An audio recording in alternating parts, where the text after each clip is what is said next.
Okay, so for the longest time now, the most requested video on this channel has been for me to finally stop dragging my feet and discuss Bleach Can't Fear Your Own World Volume 3, the final volume in the Bleach light novel series designed to act as both a direct continuation of the Thousand Year Blood War manga, but also a brand new story entirely divorced from the antics of Ichigo and his friends, and instead place the focus squarely on the Soul Society, their conflicts, their inner politics, and the effect those have on the world and characters around them. And I'll be totally honest, the reason for this delay lies squarely with me. Frankly, it just took me a very long time to get this book for some reason, but when I finally did get it, yeah, I admit it took me a little while to get through and then collect my thoughts about it as well. But today I can happily say we are finally going to be discussing Bleach Can't Fear Your Own World Volume 3. Before we get started, however, guys, if you haven't hit subscribe yet, make sure to do that now, as you are in the perfect place for Bleach content like this every single week.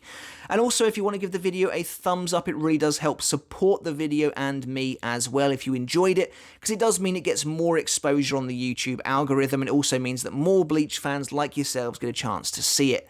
And if you want to take that support from me a little step further as well, we do have a Patreon on the channel as well now, where you can go there, get videos like this early, and support me for as little as $1 a month. All of the names on screen right now are people currently supporting me over there on Patreon. I just want to say a massive thank you to each and every one of you for really helping me to do what I love. So if you don't know already, we have covered volumes 1 and 2 on the channel previously with in-depth reviews and discussions, and that's what I'm going to aim to do today with this. However, if I'm being completely honest, I do normally approach these Can't Fear Your Own World volume videos with a slight amount of apprehension, because they can be a little intimidating. There's considerably more content here than you would find in, say, your average Bleach chapter. This is, after all, a full-length novel, and I don't want the video to balloon to a ridiculous size. So the way we're going to approach this is, again, similar to those other videos. Rather than doing an extensive, exhaustive plot breakdown of chapter by chapter,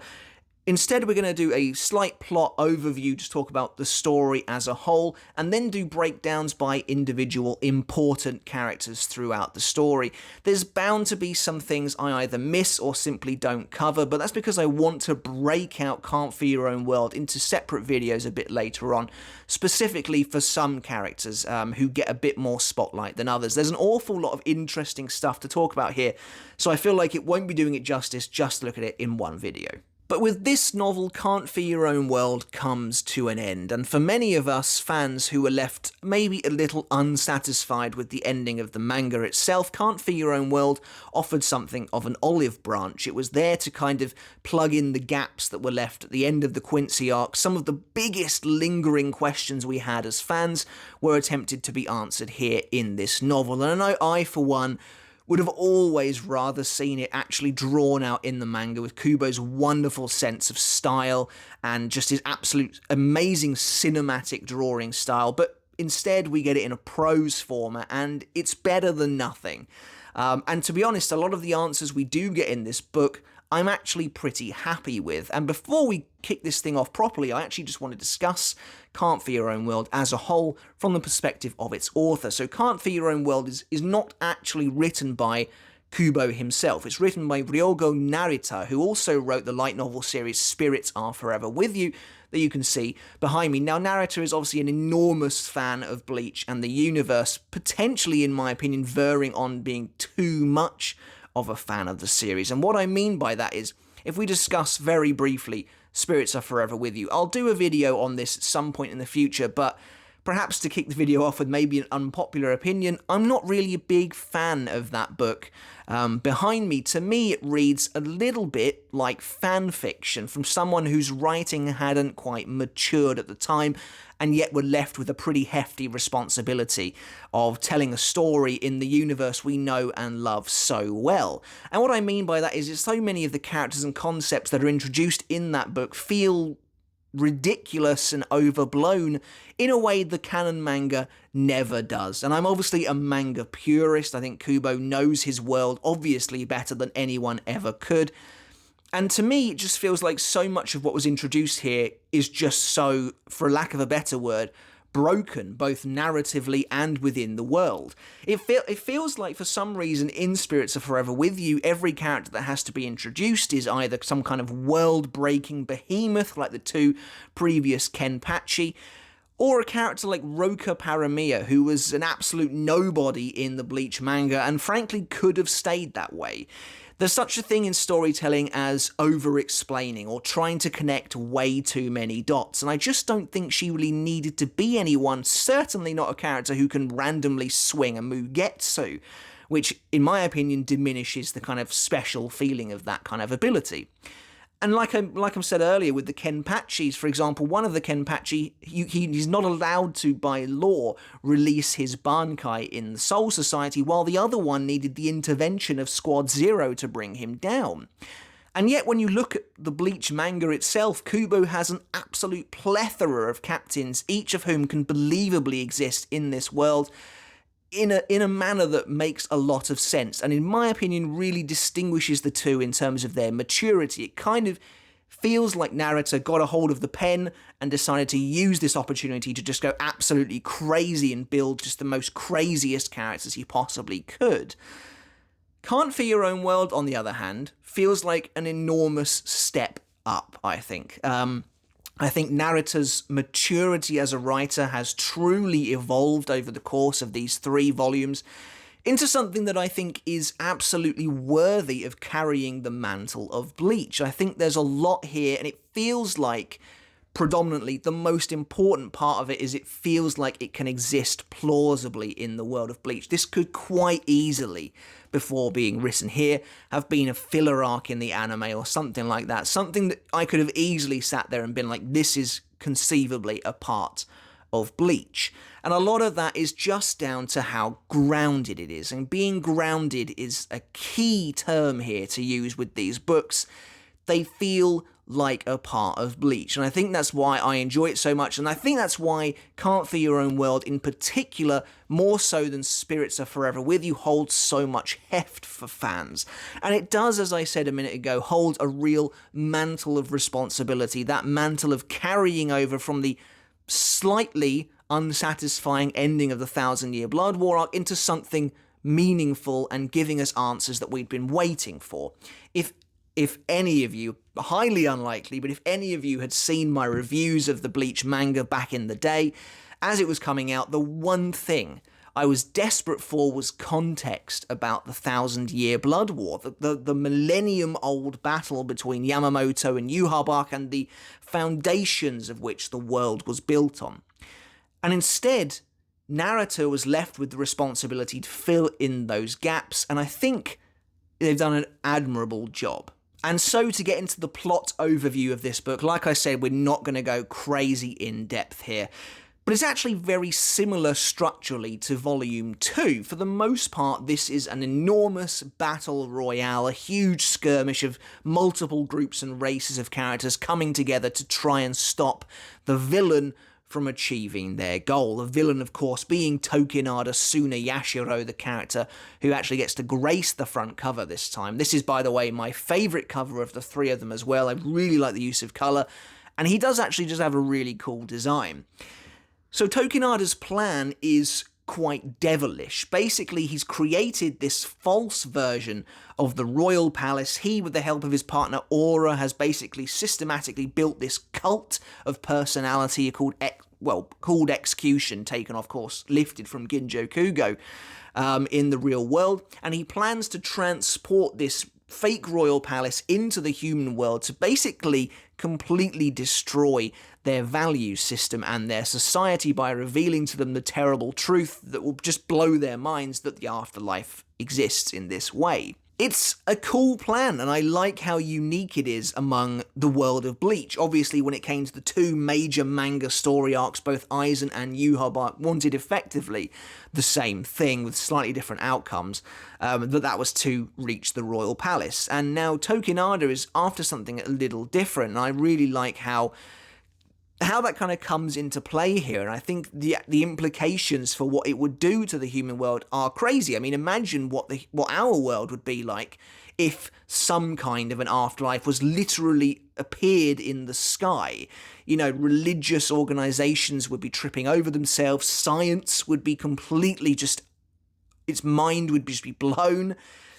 And I think that's a really neat idea, because obviously Bleach is specifically about the afterlife, and yet it is kept so successfully hidden from the human world, and it's honestly not something that's ever really brought up. Yes, they do try and keep the secret from the humans the majority of the time. I think it's something that is given more prominence early on with things like the Men in Black memory eraser they have and stuff like that, but I really do like this idea. But Tokinada's motivation for doing this is not some grand design.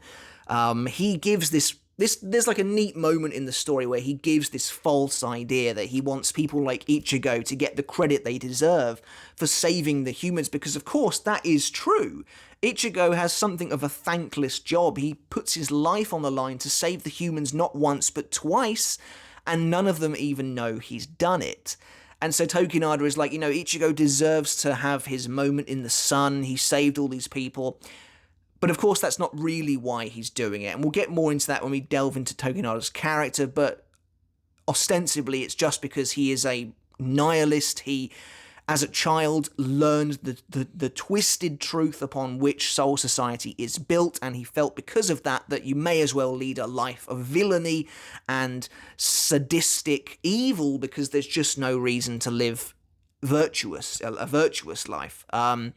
And so I think it's kind of neat that he just wants to see the world burn. You know, that kind of, it's a bit of a cliche, but it's a cool one that we've never really seen in Bleach before. The major villains generally have some kind of, not necessarily relatable, but understandable reasoning for doing what they do. But Tokinada is just out for a good time, basically.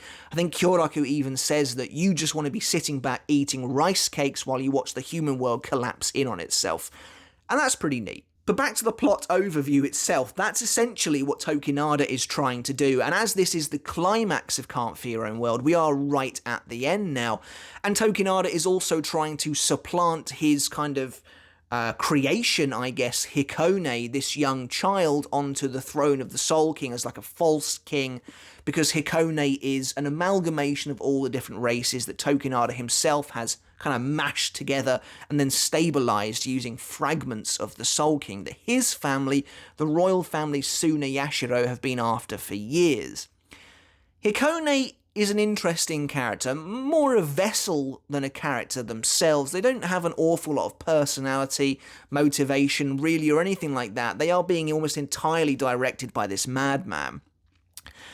And that makes it difficult for me to really care about Hikone. Hikone is a vehicle for Tokinada's war machine, essentially. And so effectively, that is basically the gist of it. The good guys all converge, and by good guys I mean Shinigami, Quincy, Arankar, Fullbringer. If you enjoyed those slightly marginalised groups in Bleach, you will have a lot to like here in Can't Fear Your Own World, which has been true since Volume 1. Everyone is coming together here to stop Tokinada. And at the centre of it all is, of course, the main character of this story, which is Shuhei Hisagi, the vice captain of the 9th Division, the everyman Shinigami who originally just kind of set out to get a scoop for the Seirete Bulletin, and has now found himself thrust into this kind of plot of Tokinada's, which is pretty neat. And as I said, I think in the last couple of videos, I think Hisagi does work well as a main character, though I do feel like his influence was starting to slip here. Narita, I think, wanted to showcase as many characters as he could, get major backstories included for characters like Tokinada, major revelations for characters like the Soul King, and Hisagi maybe feels a little bit pushed to the side, but he does get fantastic moments of his own as the story goes on. And once Tokinada is defeated and his plan is thwarted at the end, he is eventually killed, everyone kind of comes together, and we get, up until recently, with the Hell chapter, we get what was the final positions for so many of these characters that we know and love. So many characters, this is the last time we've seen them. And while I enjoy the story of Can't Fear Your Own World, I quite like the new characters included. The real draw for me was that tantalizing lore drop that we were going to get about the Thousand Year Blood War that we just never received when the manga was running weekly, and I'm pretty happy on the whole, and I'll get into that later. So I think now's probably a good time just to kind of start looking at individual characters of importance throughout the story. So if we kick things off with Hikone Ubuginyu, I believe it's pronounced, I've never been quite sure, but they are a very strange being in the Bleach universe, an artificially created young child who was basically just built by Tokinada in something that to me feels like a genuine scientific breakthrough, the likes of which Mayuri and Kisuke have never really managed to achieve, because Tokinada is literally just putting together konpaku of various different races to try and essentially build a Soul King candidate, much like Ichigo and Ginjo. And the earliest part of this book is Hikone's first thoughts as they come into being, and their very soul is stabilized by a piece of the Soul King. Like I said earlier, Hikone kind of just acts as Tokinada's puppet, essentially. Tokinada is, of course, completely controlling him.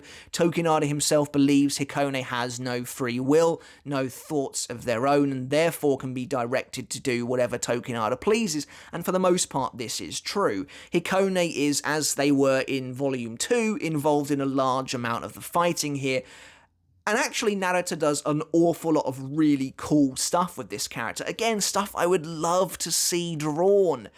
But the unique aspects of this character really come out to the forefront during the fighting scenes. So Hikone is built of all the different races in Bleach: Hollow, Quincy, Shinigami, Human, all that sort of thing. And because they were created like this, they've been using these powers since the moment they were created, they can use them quite adeptly.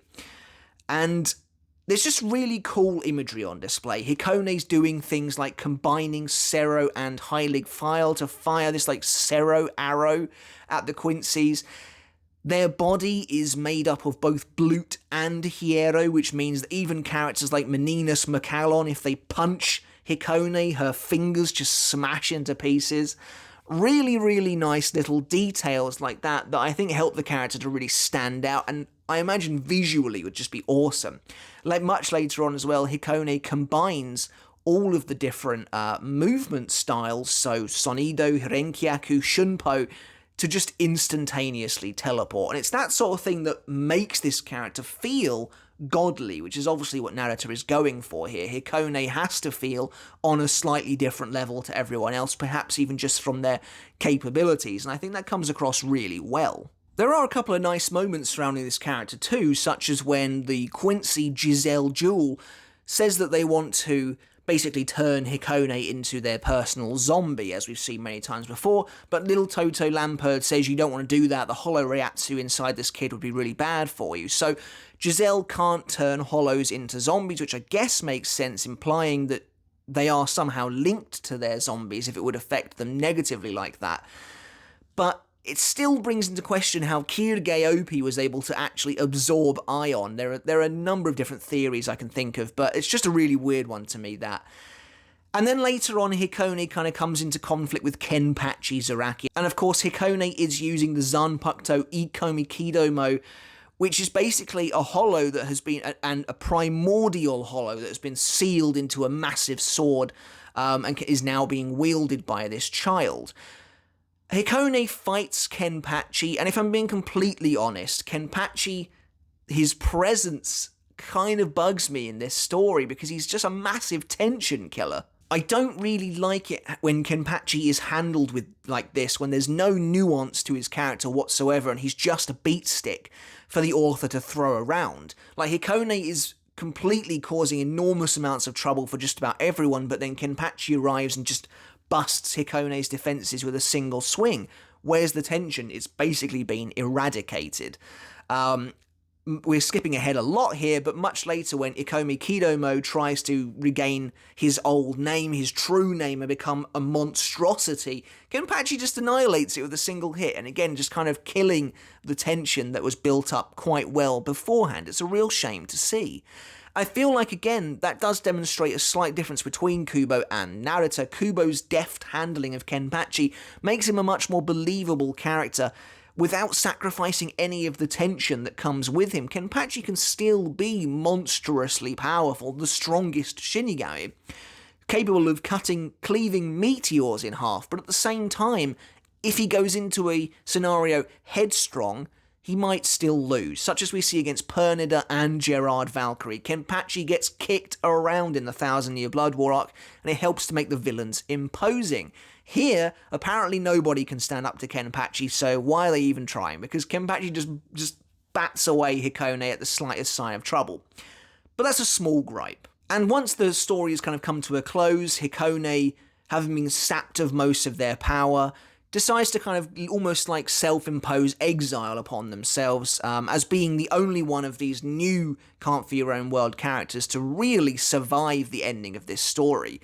Hikone goes into Rukongai to kind of live a life of solitude, where they are eventually found by Hisagi, who takes them under his wing. And it's nice to see Hisagi kind of getting to evolve his role in the series. A lot of people have called for Hisagi to become a captain in the wake of Tozen's defection, but of course Kensei Muguruma came back and took that spot, which I think is fine. I'm alright with it, but I like this kind of nod to Hisagi's leadership qualities and the fact that someone can now look up to him much in the same way he looked up to Kensei, as Hikone kind of tries to rebuild their life in the wake of Tokinada's scheming. So it's a nice ending for that character. Hikone doesn't really deserve a bad ending, but there's a really nice moment between them and Hisagi during the kind of final climax of their fight, where Hisagi basically says, like, you can know the difference between right and wrong. You shouldn't allow yourself to be basically being manipulated by Tokinada. But at the same time, you can't pass off the blame to Tokinada every time you do something bad, because, yeah, like I said, you should know the difference. And I really like that. I like that he basically says that, you know, Hikone can't continue to be this completely oblivious, happy-go-lucky child forever, brutally murdering anyone Tokinada tells them to.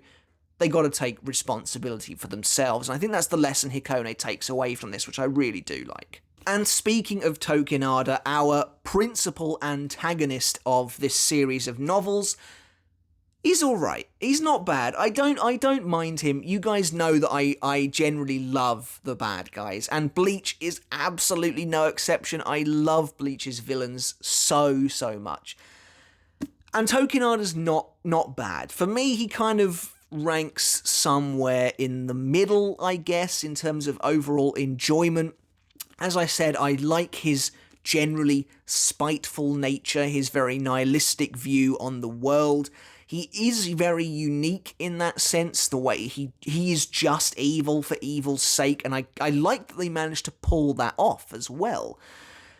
But at the same time, I think a lack of a real motivation does make it difficult to look at him as a really sort of three-dimensional character. He's perhaps quite a simplistic villain from that standpoint, and in many ways he kind of feels a bit Eisen light to me.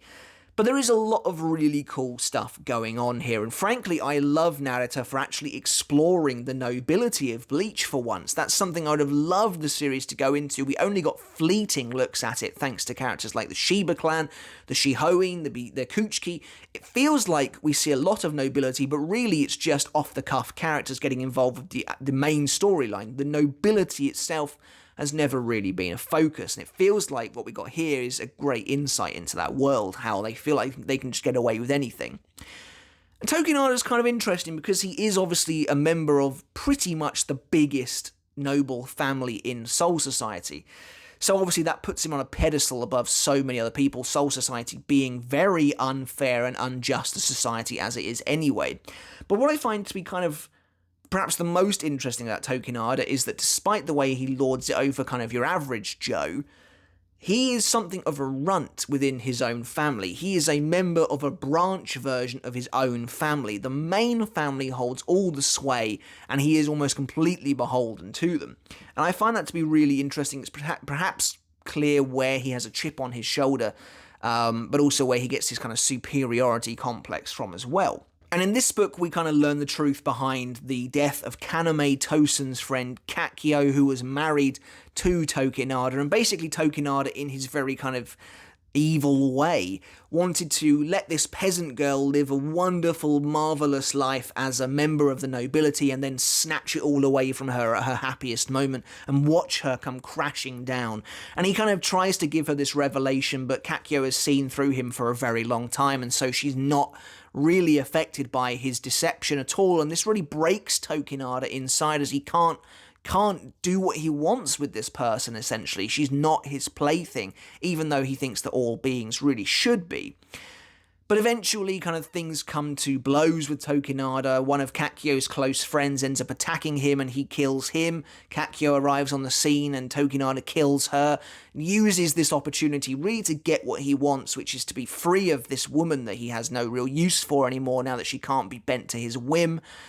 But there is a nice kind of finality to this. As Kakyo is dying, she kind of gets the last laugh on Tokinada, because she's like, I really wanted to open your eyes. I wanted to clear the clouds from your sky and show you the stars, because I love the stars. And obviously it's, a big metaphor for trying to right Tokinada's worldview, and he freaks out about this, the fact that she died still looking down on him, as he says, and he rants to her that he is the cloud. He's been standing on the clouds this whole time, and it's meaningless, her trying to change him. But he even admits to himself that he might have possibly loved her at some point, because by trying to bring her down to his level, he wanted to show her the world as he sees it. And of course, being a massive fan of Shunsui Kyoraku, I absolutely love that these two have a really kind of, not a close relationship, but they have a relationship from a time gone by when they were both considerably younger. This kind of rivalry between them.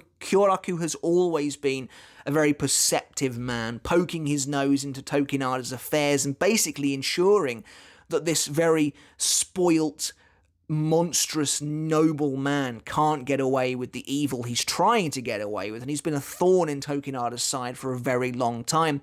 And of course they do come to blows here in the finale. I absolutely love the way Shunsui initiates the fight, just immediately disappearing into a shadow the moment the light changes, appearing behind Tokinada. That shot that Kubo drew of Kyoraku and Tokinada clashing is probably my favourite in the entire book. I just think it looks really cool. And I just think they have a great relationship with this kind of... Kyoraku, of course, has been seen for a very long time to be kind of morally depraved. Like, he's all about drinking and partying and women and just having a great time, living this hedonistic lifestyle. But the core of Kyoraku's character has always been unequivocally good. He is a good person and a highly perceptive person. And when you have someone like Tokinada, who is more outputting a respectable member of the nobility, but deep down inside he has a black heart, he is a truly evil being, Kyoraku isn't going to stand for that, and he's always going to do what he can to undermine him. And I think that's such a cool dynamic between the two of them. And as a Kyoraku fan, I loved reading it. And there are just great moments peppered throughout this book as well. Little insights into characters that I would have loved to have just seen more of, like Yoruichi showing concern for Byakuya, building on that relationship the two of them had, and basically saying, like, Tokinada insulted Hisana, and Byakuya was this close to losing his cool, so she's glad he's not here at the moment. I think that's really nice. And that's kind of what I mean by Tokinada feeling a bit Aizen light, in the sense that he can get under characters' skin in much the same way Aizen could, but just different characters this time. Tokinada's Zanpakuto is initially believed to be called Kuten Kyokoku, but as Kyoraku correctly determines, this is actually a false name. Tokinada gave his blade as a way of insulting Kyoraku's Katen Kyokotsu. And as a matter of fact, Tokinada's actually using the Suniashiro ceremonial blade Enra Kyoten, which basically allows him to replicate any Zanpakuto he has ever seen. It's a little uninspired. It kind of feels like this has been done before, particularly in filler. It really reminded me, when I first read it, it just reminded me so much for some reason of Kagarosa Inaba from the Reigai arc. But I like how it's implemented here. It's powerful enough to be the main villain of an arc, but with some serious and well thought out weaknesses as well. Primarily Tokinada's Reiatsu, which is believed to be around the level of Byakuya and Yoruichi. That he can only kind of copy something to that level, so he can bring a weaker Zanpakuto up to his level, but a Zanpakuto like Ryujin Jaka, which is wielded by Yamamoto, is going to be practically ineffective when wielded by someone as comparably weak as Tokinada, which is used to nice effect in the big final battle. Now, Bleach isn't really about these kind of big battle royales, so I'm surprised that the Can't Fear Your Own World light novel series places such emphasis on them. It just kind of feels like Narita was really keen to get as many characters involved as he could, which I think is absolutely fair enough, and I love seeing characters like the Quincy being involved, and the Urankar as well, all using their resurrections. But there's also some really nice strategy involved in these fights as well, particularly against Tokinada, who is using Aizen's Kyoka Suigetsu. Obviously not to the level Aizen can, but enough to be effective, and they do some really cool stuff with that. When Hisagi gets involved in the fight, he starts fighting blind, much as his former captain Tozen would have done. And the amount of respect Hisagi still shows to Tozen is very interesting to me, especially with Kensei around. And I always found it kind of strange that Kensei never had a real problem with it, which is something I brought up in my manga review as well of one of the very older chapters in the Thousand Year Blood War arc when Hisagi is training for Bankai, about how he doesn't like Kensei bad-mouthing Tozen. And I've always just found it to be really weird, because Kensei has every reason to badmouth Tozen, because Tozen betrayed him in Turn Back the Pendulum and subjected him to hollowification, which effectively ruined his life for a long time. So I've always felt Kensei, it's just kind of weird to me that Hisagi is still so openly respectful of the captain who betrayed them, but that's for another time. There are some great moments, though, where Hisagi's Kazashini, the unpredictability is used really nicely. It's wrapped in the Reiatsu concealing cloak so that no one knows where it's going. And Shinji uses Sakanade to reverse Hisagi's perception to avoid Kyoka. So he gets something, again, I think is just a really cool strategy, something really neat, and it makes the most of these big group battles. Eventually, Tokinada is defeated by the Collective, but flees after activating the failsafe, which brings the Royal Palace kind of crashing down, and he ends up back at the Suna Yashiro noble household, where he's actually just stabbed from behind by a nameless child assassin. And maybe I've missed something here, I'm not entirely sure, but I think it's left highly ambiguous as to who actually ordered the hit on Tokinada. It could be the kind of assassins who were all kind of murdered much earlier on in Can't Fear Your Own World by Tokinada to kind of keep the secret of him killing off a bunch of Suna Yashiro family members. But I don't know. I don't know if you're really supposed to think too deeply into it. I think it's just supposed to be a nice moment of karmic retribution. Tokinada has just been wronging so many people for so long, it was bound to come back and stab him in the back, quite literally, at some point in the future. And I think that's just the way you're supposed to see it. Sure, a faceless assassin has killed him, but the way to look at it is Soul Society has finally put this guy down. I think that's kind of the way you're supposed to see it, but also Tokinada goes out on this wonderful rant about how none of the people he's actually wronged were able to bring him to justice themselves. Kyoraku, Hisagi, Tosen, all that sort of thing. He just, is laughing at these people as he actually dies.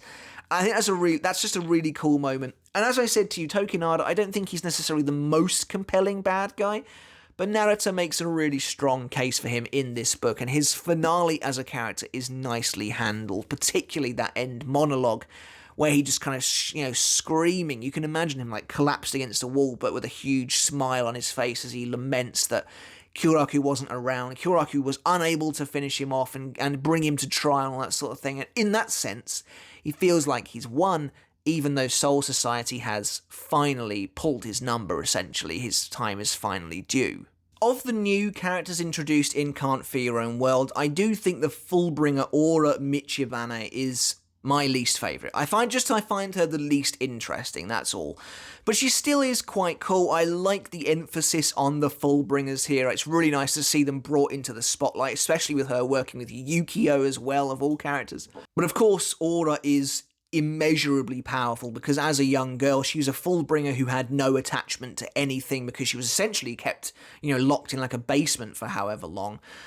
And she kind of wanted to go along with Tokinada's plan. The two of them kind of came together as both these people who didn't really see any meaning behind the world, but eventually she kind of finds that meaning in Hikone. When the two of them kind of form this almost mother and child bond, she eventually realizes that she doesn't want Hikone to be subjected to this and betrays Tokinada to help this child out.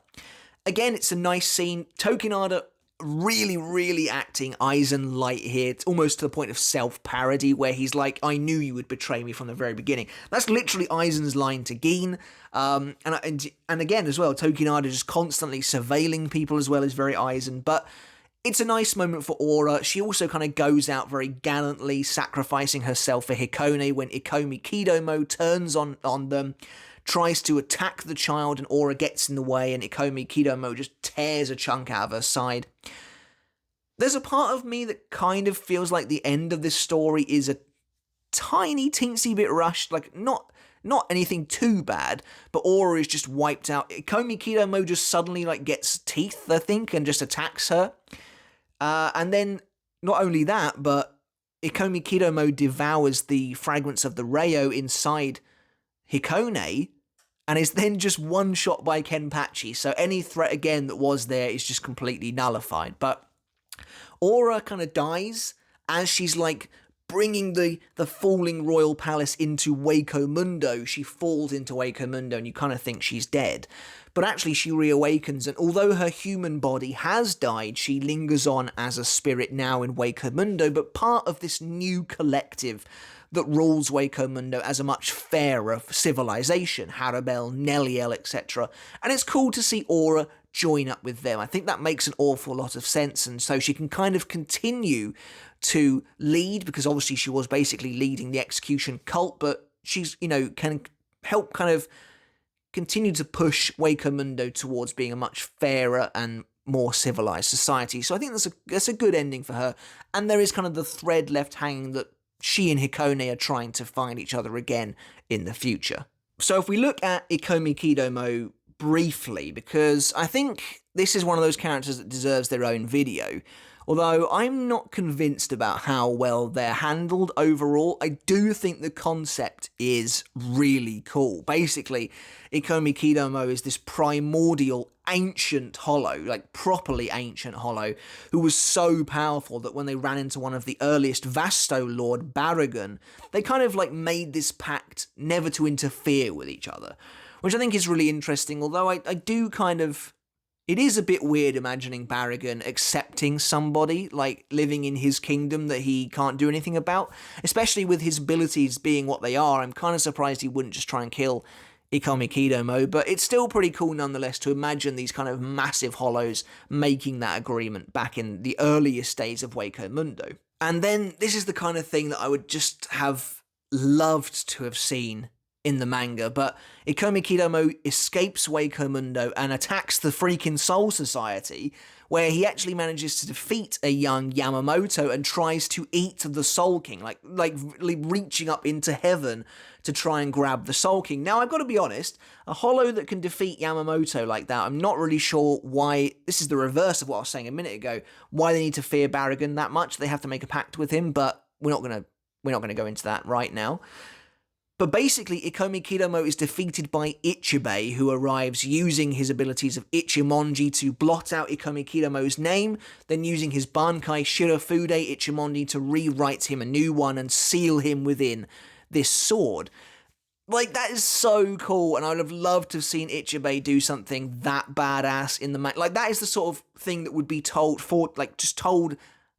through the generations as a legend forevermore, and it's so awesome to imagine Ichibei doing something like that, like appearing out of nowhere, wielding his massive brush and just rewriting this hollow's name and managing to get rid of it before it can devour the king, is a really amazing visual.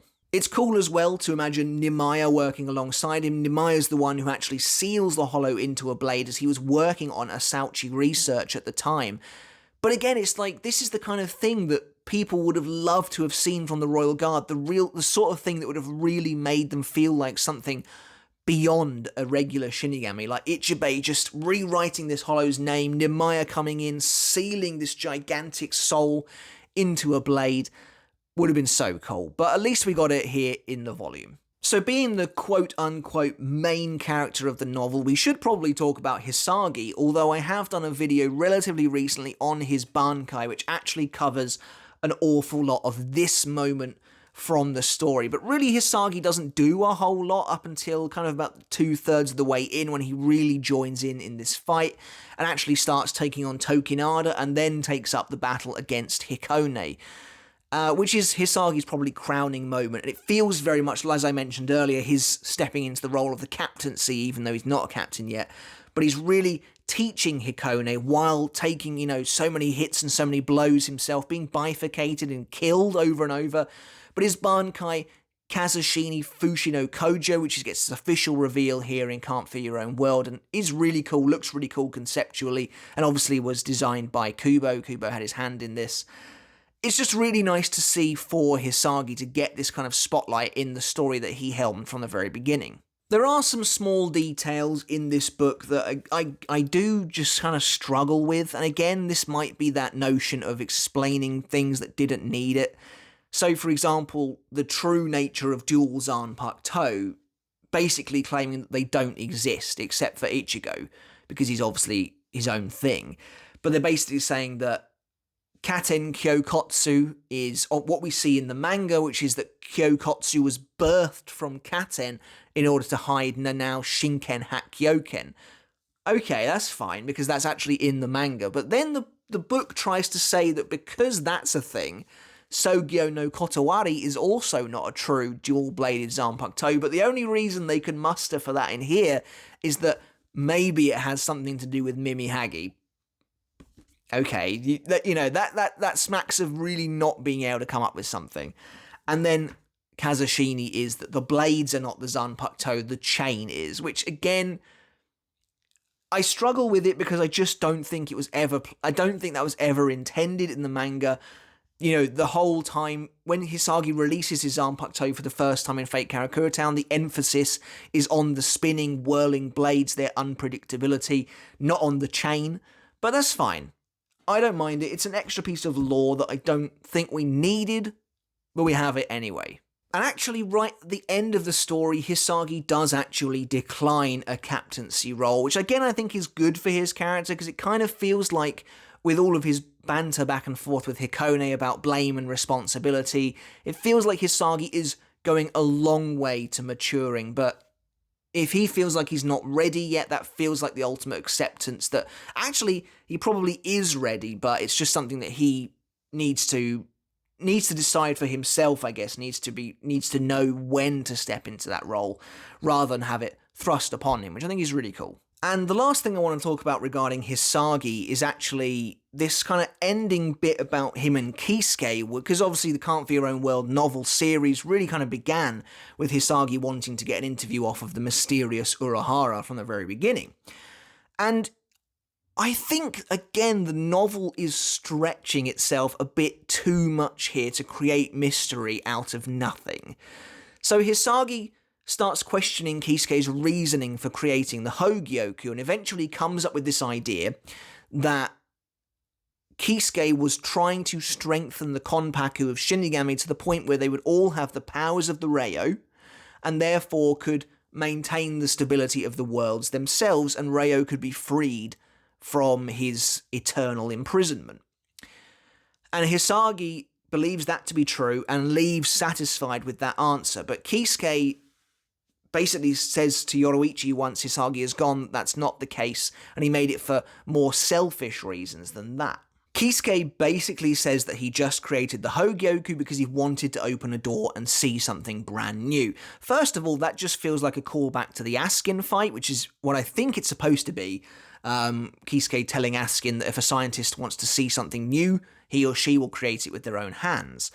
But also, I just think, again, this is creating something out of nothing. I think Turn Back the Pendulum already explained why Kisuke came across the Hogyoku, came upon this answer, because the Shinigami, the Soul Society, were already researching and looking into reasons to strengthen the Konpaku of Shinigami just to make their soldiers stronger.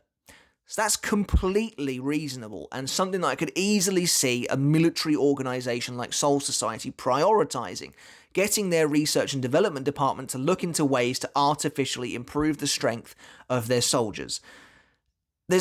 It doesn't need to, not everything needs to be connected to the Soul King. As much as I love the knowledge about the Soul King and all this sort of thing, not everything needs to come back to him.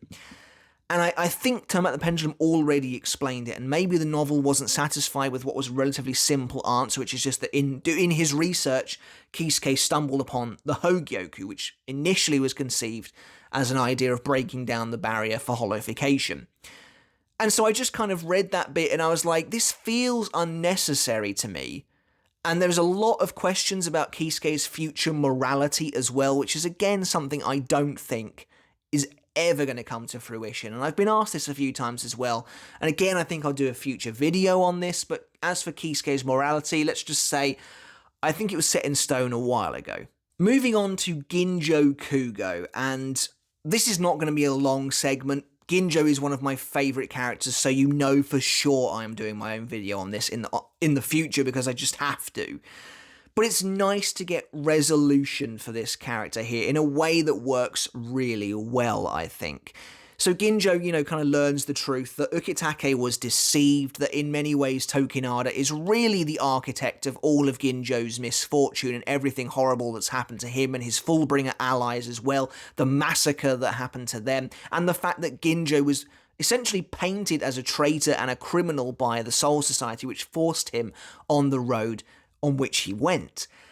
And you know what? I like the route they go with Ginjo here because Ginjo's convictions are very important to him as a character. That kind of running parallel against the morality of the Soul Society is what makes him stand out as such a compelling villain / anti-hero at this point. And I think the novel does a great job of that. It does a really good job of kind of absolving Ginjo and kind of absolving Ukitake, but also not really shifting the blame from either of them. Instead, introducing Tokinada as a new recipient of the blame. And it's kind of cool because Ginjo is like, I don't regret my actions. That's good. The conviction of Ginjo is a key part of his character. But he does say that he thinks he should have killed Tokinada first. And I like that. I think that's awesome. And, you kind of get to the end of the novel and Kyoraku, in a scene that I would love to see drawn. Like two of my favourite characters talking about the resolution to Ginjo's character arc would be amazing. But, Kyoraku kind of says to him, can you find peace? Can you forgive Ukitake now that you know the truth? Kyoraku basically says that yes, although Ukitake was lied to and effectively went along with this lie, he never wanted to call Ginjo a criminal, and it never sat well with him either, because obviously Ginjo was the first recipient of their substitute Shinigami program. It's a big deal to the Shinigami as much as it was to Ginjo that things went south between them. And I think that's really nice to get that perspective. Now, I don't necessarily like that the book feels like it is trying to worm Ukitake out of trouble and make it so that he was this innocent bystander all along. I don't necessarily like the fact that such an ancient and wise captain could be quite so deceived like he was. Again, Tokinada feeling like a bit Eisen light there. But at the same time, it's a nice resolution for Ginjo, and I obviously love the moment at the very end where he kind of asks where Ukitake's grave is to perhaps pay his respects, or not even that, but to at least just go and acknowledge the man as well.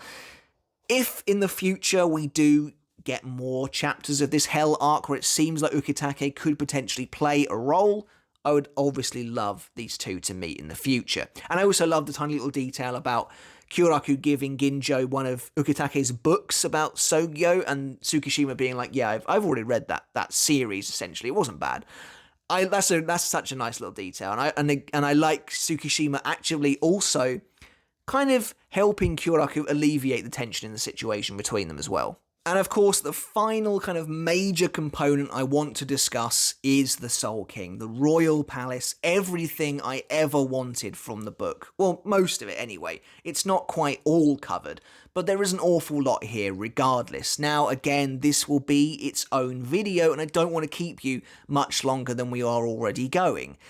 But there's a lot to unpack here.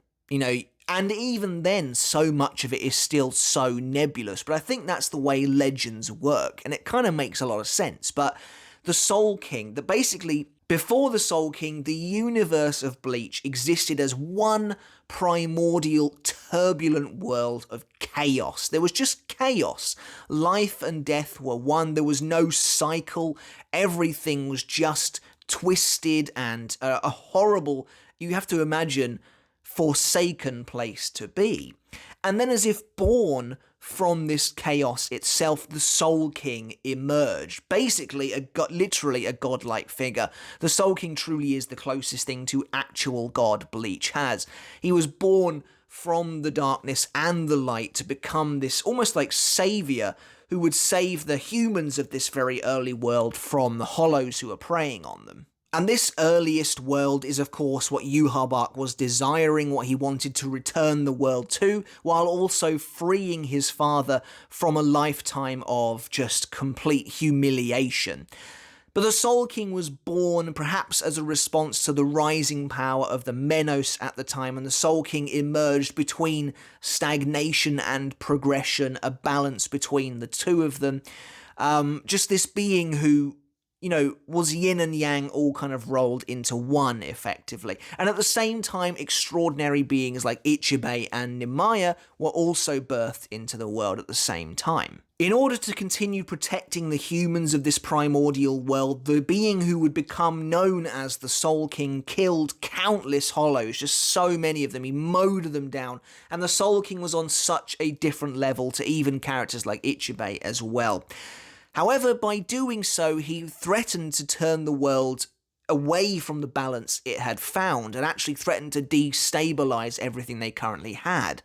So the 5 ancestors of the noble houses, Suna, Yashiro, Kuchiki, Shihoin, Shiba, and I believe the 5th one is actually still unnamed, which is weird, because this seemed like the perfect opportunity to actually name it, all came together with something of a sinister plan. The 5 of them decided that in order to help with the stability of the world and to get what they wanted, they all wanted totally different things, but they decided to take their primordial world and split it into 3, and to do so they needed a transcendent being and the power of the Almighty to carve this world into 3 different areas.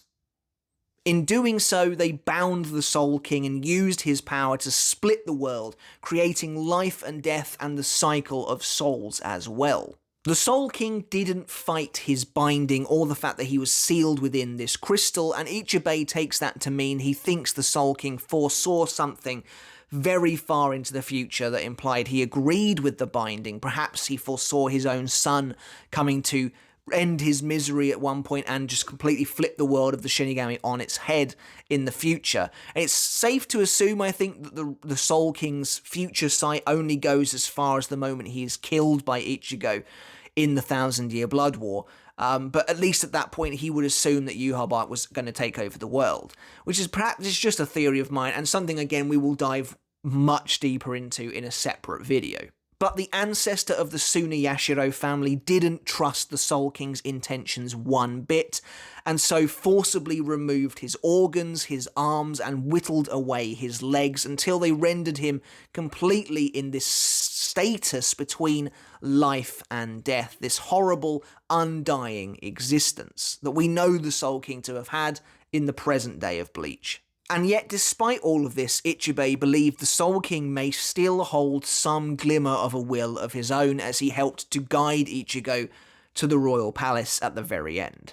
That is really a Cliff Notes version of this huge revelation, but I still very much enjoyed it. That's what I went into this book hoping to get out of it the most, and I feel like I did, and I'm pretty satisfied with it. And I'd honestly love to draw that history at some point in the future. It's definitely something I'm going to try and do, I think. I absolutely love drawing Bleach stories, so for me that would be an awful lot of fun. But Ichibei is also an interesting character, and the portrayal of the Royal Guard is exactly what I wanted from the manga, which I don't feel like we really got, but it's definitely emphasised a lot more here. And that is just how on high they feel, how completely divorced from the actual Soul Society and the Gotei 13 they feel, particularly Ichibei, who is a truly fascinating character, I think. He's so completely neutral, it's like nothing we've ever really seen before. Ichibei actually being someone who is around and can talk and can act from that far ago in the past means he has seen everything, and he has seen it so many times that he is effectively numb to it all. And I think that's so interesting. You know, Bleach, it does a great job at introducing morally grey aspects to the story, but for the most part, you know who the good guys are and you know who the bad guys are, and you can root for one or the other. And Ichibei kind of fits squarely in the middle, although from a narrative sense he is on the good guy's side. He's done some very questionable things, he oversees very questionable things, all in the name of the status quo. He's like Kisuke taken to the extreme in many regards. You know, obviously the sick truth about what was going to happen to Ichigo would be that he would have to take the position of the Soul King and live that damned existence forever. Ichibei was completely unfazed by this. All this man cares about behind that kind of very soft and yet sometimes incredibly intense face is his mission. And that's so cool. And I love the conversation he has with Nimaiyo where they talk about helping somebody out down there because, you know, things are going crazy. And Ichibei doesn't even care about the nobility. He's so far removed from it. It means nothing to him. Nothing holds any consequence to the monk of perception. And that's a very fascinating character to have in a series like this. He even says at one point that he likes this current iteration of the Gotei 13, and if he was to help out, he probably would help out the Kyoraku lad, but he's not going to because he has to remain impartial. That is so cool. It's so cool to see someone talking about Kyoraku like the Kyoraku lad, like he's still a little boy to Ichibei. Yeah, I like this current iteration of the Gotei 13. They come and go. Times change, and you would kind of assume as well that Yamamoto has maybe been around similar amount of time, but it's difficult to say exactly. But it helps to, I guess, hammer home why the Zero Division just didn't seem that bothered after the events of the first Quincy invasion. Although that doesn't entirely sit right with me, because characters like Hikone should, I think, still have exhibited some sadness and some concern, but Ichibei certainly can remain completely removed.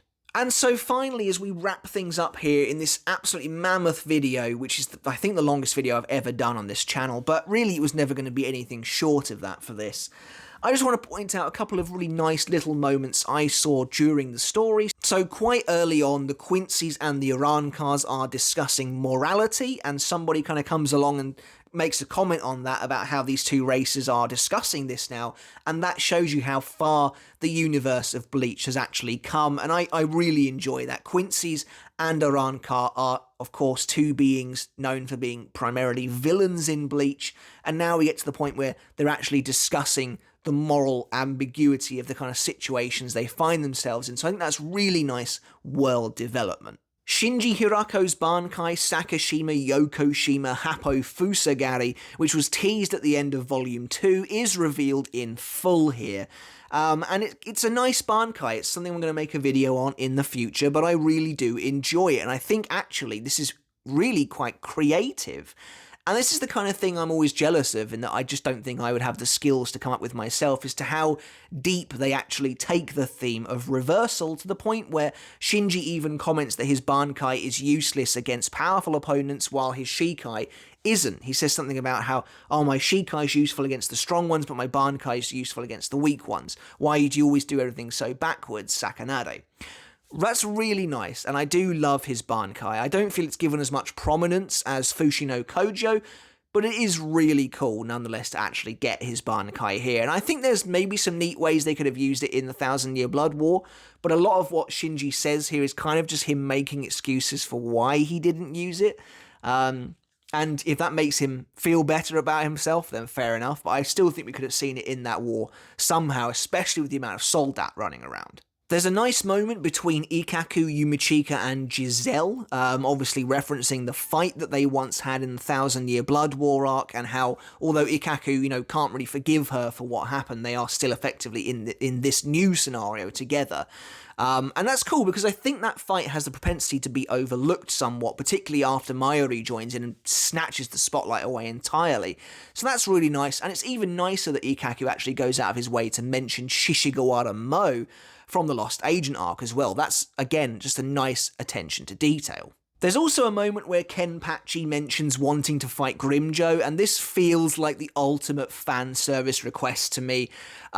This is something people were desperate for back in the day when the manga was coming out around the Urankar arc, was just a bloodbath battle between Kenpachi and Grimjo. We basically got that with the Noitara fight anyway, but obviously Grimjo is more popular out of the Espada. And I think it was so popular that this was even teased in the animated intro of the video game Soul Carnival, I believe it was called, where the two of them sort of like run at each other and clash briefly. But it was kind of neat to see it here, even though it doesn't actually pan out. And just a really small point here, but one of the surviving Quincy is Nanana Najakoop, for some reason. And I'm bitter, but it does kind of hurt having him alive and not Askin. But at least Askin is referenced by him when he mentions about how Askin would have said that something was fatal. But, I mean, Askin should be alive out of the two of them. And the very final point I want to make in this video, if you're still with me by now, which I really do appreciate, make sure to subscribe if you haven't, is about Aizen and Tozen. And obviously Tozen and his view of justice in the world plays a large part in Can't Fear Your Own World, because it's all about Hisagi, effectively, and his worldview. And we get an almost tender moment between these two villains, between Aizen and Tozen, which I think is interesting, because if you look back at the canon manga, Tozen is very much the third wheel in their trio. And it always felt like that as well. It always kind of felt to me, no pun intended, that Tozen was the blind follower of Aizen, like blindly loyal to him, just following his every word, and eventually just dies a pretty pitiful death as a result of it. Whereas Gin always felt to me like the one who was Aizen's right-hand man. Aizen even says himself he never saw anyone but Gin as his lieutenant. And it always felt to me that Gin was much more privy to Aizen's inner workings than Tozen was, than anyone was. Like, Gin always felt to me like, not so much Aizen's son, but certainly the only person who Aizen even remotely opened up to. Because Aizen obviously saw himself in many ways as like a godlike being, not on the same level as other people, and that was emotional as well. But here, they actually kind of try and rectify that in a way and actually show Aizen and Kaname having a delicate conversation with one another, which I think to be kind of interesting, but at the same time, I'm a little unsure on it. Basically, Aizen kind of asks Kaname what he wants, because he's been following him so loyally and he wants to give him almost something in return. And Tozen, basically, a roundabout way of saying it, but when he is eventually kind of, if Tozen gets to the point where he feels he has forgiven the injustice of Soul Society, or where he has found forgiveness in his Shinigami enemies, he wants Aizen to effectively kill him, because he has lost sight of himself and of his original vision. Which is something that is brought up in the battle with Komamura, when he mentions about how to live in a world which can operate like this is evil, where people who are not given the justice they deserve, that is evil. And that is obviously a core component of Tozen's character. But, so what I think we're supposed to believe here is that when Tozen blows up in the Urankar arc, that's supposed to be Aizen killing him, because at that point he finds forgiveness in Hisagi and Komamura. The three of them come to an understanding. Tozen even starts crying. And it just doesn't necessarily work for me, because it feels like it's completely ignoring the soul suicide law that Kubo introduced in Everything But the Rain, which felt to me like it was designed to be an explanation of Tozen's death. Tozen was a Shinigami Hollow hybrid in the purest sense at that point in the story, and so you can assume that his Shinigami side was constantly holding back his Hollow side, but at the moment of his death, it couldn't anymore, and he just blew up. His body just ruptured. And that's essentially what I always thought it was. And the idea that Aizen is mercy killing him at this point, despite the fact that Tozen is literally about to die, feels kind of weird to me. I could be reading into this whole scenario wrong.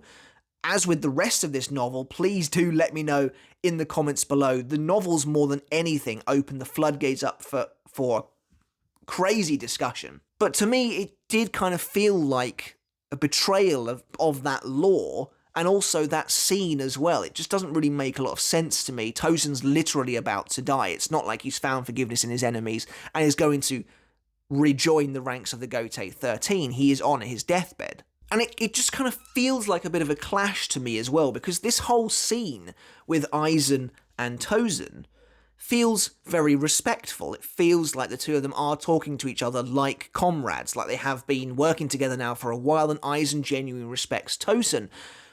Detonating him like a bomb does not speak of respect to me. Like, Tozen's body parts go flying. It's one of the most gruesome scenes in the series, and Aizen just is smugly grinning at Komamura as Komamura is enraged about what's just happened. Now, I will admit that Komamura turning around to yell at Aizen the moment Tozen dies is kind of weird, because it's like, well, why is Komamura blaming Aizen? But at the end of the day, I'm not sure how I feel, basically, about this final conversation between Aizen and Tozen. I like it, I like the respect that's shown here, and the fact that Tozen feels less like a third wheel in their trio, but I'm just not sold on it necessarily overall. And that is it for our absolutely massive video on Can't Fear Your Own World Volume 3, and yet there's still so much to discuss, so I will be making individual videos on almost every aspect of not just this book, but Can't Fear Your Own World as a trilogy. I'm sorry once again that it took me so very long to get round to this book, but I hope you enjoyed this video. I hope this video was at least somewhat worth it. I really did try and condense it as much as possible, but there is just an awful lot here. But I really hope you enjoyed the video, guys. Don't forget to leave a like if you did, and subscribe if you haven't done already. And let me know in the comments below what you thought, not just of Can't Fear Your Own World, but also of this particular volume as well. What you thought of the final volume, Volume 3, and also who your favourite character in these novels was. Not just new characters, but any character in the story. Alright guys, but until next time, I'll catch you later. And I'll see you then.